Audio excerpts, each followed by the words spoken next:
everyone, and welcome back for another deep dive. Yeah, it's great to be back. Today, we're going to be looking at mental toughness. Oh, very relevant. And I, for one, could definitely use a little mental toughness boost every now and again. I think we all could. And to do that, we're going to be diving into an episode of the Mindshift podcast. So this one featured resilience coach Mark Patterson. He had a lot of really good advice for just dealing with all of the uncertainty that life throws our way these days. Yeah, and just how to deal with those challenges and come out the other side. Stronger. Right. So Mark starts off with a really good definition of what mental toughness actually is. I like how he kind of sums it up. Yeah, he calls it the ability to stay resilient, focused, and adaptable in the face of challenges. Yeah, and the thing that really stuck out to me about his definition was that he made it clear that it's not about being emotionless. Right, it's not about being like An unbreakable robot. yeah, you don't just turn off your feeling. It's really more about acknowledging those feelings and then figuring out how to control your reaction to them. Oh, that's a good point. Like, just imagine you're up against a crazy deadline at work, and naturally things start going wrong. Of course. And that's where a mentally tough person would really shine. They wouldn't just panic. Right, they wouldn't crumble under that pressure. Right. They would really tap into that resilience And adaptability. and focus. Stay focused and find a way to just adjust and make it work. Right, and all of those skills are super important, and they all work together. Yeah, I was thinking that too, how they're all kind of intertwined. So you've got resilience, which is just that ability to kind of bounce back after something goes wrong, Right. and then adaptability, that's just learning how to adjust when things change. Roll with the punches. Exactly. And then, of course, focus. That's being able to keep your eye on the prize. No matter what's going on. Yeah. So it's almost like you're building this mental toolkit. exactly like a mental toolkit that can equip you to handle any situation. So how do we actually build that? Well, Mark compares it to developing a muscle. Oh, I like that. You have to train it consistently. You can't just go to the gym one day. Right, it's not going to happen overnight. You have to do those small little actions over and over. Right, he actually advises to try to step out of your comfort zone daily. I love that advice. Do something a little bit different. It doesn't have to be anything big. Right, something small. Even something as small as like trying a new recipe or something. Exactly, or waking up 15 minutes earlier. Just thing like that. Right, just little things that push you just a little bit. A little nudge. And Mark actually, to illustrate this point, shared a really personal story. Oh yeah, what was that about? This was about a major project that he had been leading that completely fell apart. Oh no. Like totally bombed. I can't even imagine. And it wasn't even his fault. It was due to things he couldn't control. Oh, that's even worse. But can you imagine the pressure? Leading a whole team Your career. and the emotional weight of I that. would just want to crawl in a hole and disappear. Yeah, but that's not what he did. So what did he do? He really focused on taking a step back and looking at, okay, what can I control? Oh, that's good. So he was really transparent with his team about what was going on. Just honest. He acknowledged the challenges and then adapted based on this new reality. Yeah, I love that he didn't try to hide it or anything. And that's really fascinating to me, is that he turned this huge potential disaster into a learning experience. Oh, instead of looking at it as a failure? He flipped it on its head and used it to grow from. I like that. And I think that's something we can all learn from. Absolutely.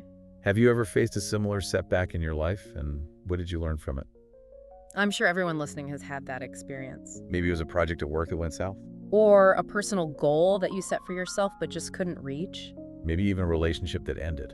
All of those things can feel like huge setbacks. But often those are the times that we learn the most. Yeah, we learn how to be more resilient and adapt to future challenges. Exactly. So Yeah. don't be afraid of those setbacks. View them as opportunities. To grow and come out the other side even stronger. Love it. So it's interesting. This brings up the whole nature versus nurture debate with mental toughness. Oh yeah, is it something we're born with or can we learn it? Right. Well, Mark actually seems to think it's a combination of both. Oh, makes sense. We might have certain predispositions, Right, like some people might naturally be a little more resilient. but ultimately he thinks anyone can cultivate mental toughness. Oh, that's good. It doesn't matter where you're starting from. That was helpful. Yeah, because our brains are so adaptable. They're constantly changing and learning. Right, and a big part of that is self-talk. Oh, yeah. Mark actually calls it the background music of your mind, I love that. because it's that constant stream of thoughts that are always going on. Yeah, those thoughts can either support us or completely sabotage us. I know I've definitely had those days where like my inner critic just won't shut up. Oh yeah. Like I'm not good enough or I can't do this. What if I fail? And those thoughts can really impact our actions and even our well-being. It's crazy how much power we give those negative thoughts. It's so true. But on the flip side, when we can cultivate positive self-talk, that's when we see some really amazing things happen. Right. It's like giving yourself a pep talk. Yeah, instead of being your own worst enemy, you can be your biggest cheerleader. That's a much better way to be. So Mark's advice is to basically treat yourself like you would treat a good friend. Oh, that's good advice. Would you constantly criticize or belittle a friend? No. So why do we do that to ourselves? Yeah, we need to extend that same kindness and compassion that we give to others to ourselves. Exactly, and that can make a huge difference. Okay, so we talked about setbacks earlier, and we know they're going to happen. They're inevitable. So how do we actually bounce back from them? That's a great question, and Mark actually lays out a 3-step process. Oh, So the first thing is to actually embrace the failure. don't just pretend it didn't happen. Right, acknowledge it and let yourself feel whatever you're feeling. Disappointment, sadness. Frustration, anger, all of it. Yeah, and then what? And then you can shift your focus to learning from it. Oh, so look for the lessons. Yeah, ask yourself, what can I take away from this experience? How can I use this to be better next time? Exactly, because there's always something to learn. Right, every failure is like a stepping stone to success. It's true, but sometimes it's hard to see it that way in the moment. Right, we get so caught up in the feeling of failure. Exactly, and that's where the 3rd step comes in. What's that? Take action. Don't just sit there and wallow. Yeah, don't let the setback paralyze you, It can be easy to do that. but you have to use those lessons that you just learned and keep moving forward. So reframe failure as feedback, not a full stop. Exactly. It's not a dead end, it's just a detour. That might actually lead us to something even better. That's a good way to look at it. So think about a recent setback that you've had. Yeah, something that didn't quite go your way. Maybe a presentation at work that bombed. Or a project that ran into some roadblocks. How can you reframe that experience? Find the silver lining. And what lessons did you learn from it that you can use in the future? That's a great exercise. I think so. So all of this actually ties back to Mark's closing thought. What was that? He said, embrace the discomfort zone. Growth happens at the edge of your comfort zone. That is so true. It can be scary to step outside of our comfort zone, Definitely. but that's where the growth happens. That's where we discover our potential. And really, that's what mental toughness is all about. Yeah, it's not about avoiding discomfort. It's about learning how to handle it effectively. So whether you're trying to get a promotion at work Or train for a marathon. or even just build healthier habits, Those things often require us to step outside of our comfort zone.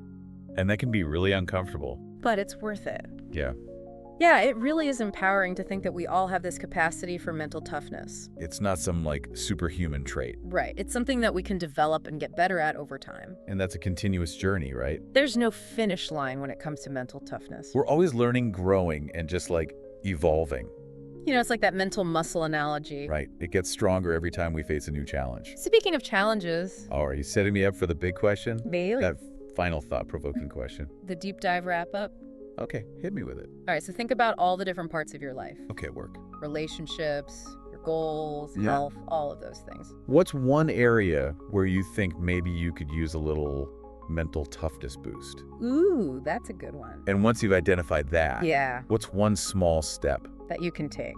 this week to embrace discomfort and start building that mental muscle in that area? Oh yeah, like specifics. Right? Like, is it that project that you've been putting off because it feels overwhelming? Or a tough conversation. Right. Maybe it's a fitness goal that you've kind of let slide because you're afraid to fail. Yeah, we've all been there. Break it down into smaller steps What's that one tiny action? that you can take to move you in the right direction. I love that. So maybe it's scheduling that conversation. Or maybe it's committing to just one 30-minute workout this week. Remember, we're not looking for huge overnight transformations. Right, just those small, consistent wins. That can really add up over time. So start small, embrace that challenge, and celebrate those victories along the way. I love that.